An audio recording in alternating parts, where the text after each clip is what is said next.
Salah satu mahasiswa yang menjadi korban pinjaman online mengaku awalnya dia ditawari untuk berinvestasi dengan modus berbelanja online di toko milik pelaku. Korban juga diiming-imingi keuntungan sebesar 10% dari setiap transaksi. Selanjutnya, untuk melakukan transaksi, korban diminta menggunakan aplikasi pinjaman online. Korban mengaku telah mengikuti pinjaman online sejak Januari 2022. Mulanya, korban dikenalkan temannya kepada pelaku yang kemudian ditawari investasi.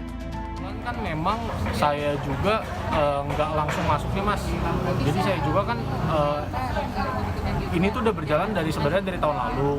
Nah saya ngecek dulu nih tahun lalu gimana sih dia, oh ternyata tahun lalu bagus, segala macam lancar. Nah barulah di bulan Januari itu saya coba untuk yaudah deh nggak ada salahnya dicoba.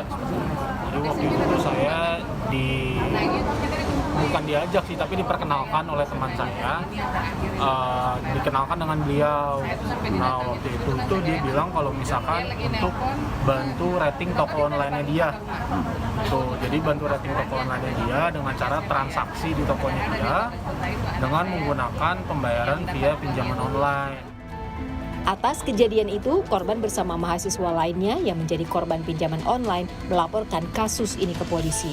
Korban bersama para orang tua pada Rabu kemarin mendatangi Polres Bogor Kota untuk menyerahkan sejumlah berkas dan barang bukti transaksi kepada penyidik Satreskrim Polresta Bogor Kota. Salah satu orang tua korban mengaku anaknya yang menjadi korban pinjaman online mulai diteror oleh penagih baik melalui pesan singkat maupun telepon.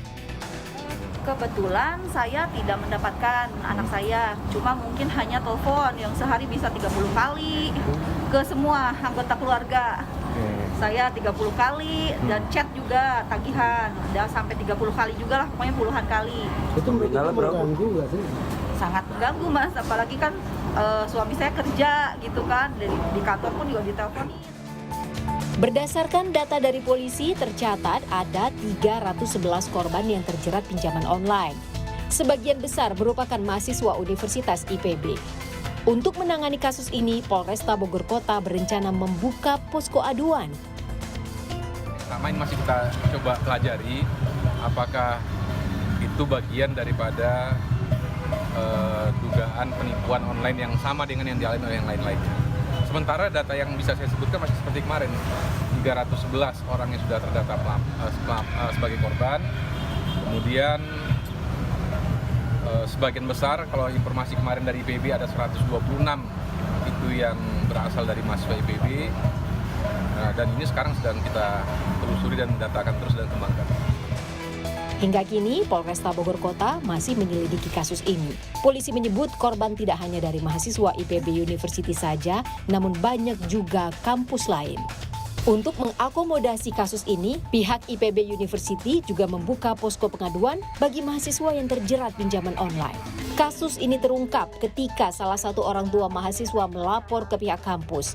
Atas laporan itu, pihak kampus langsung melakukan pendampingan hukum bagi mahasiswa yang terjerat pinjaman online. Tim Liputan, Kompas TV.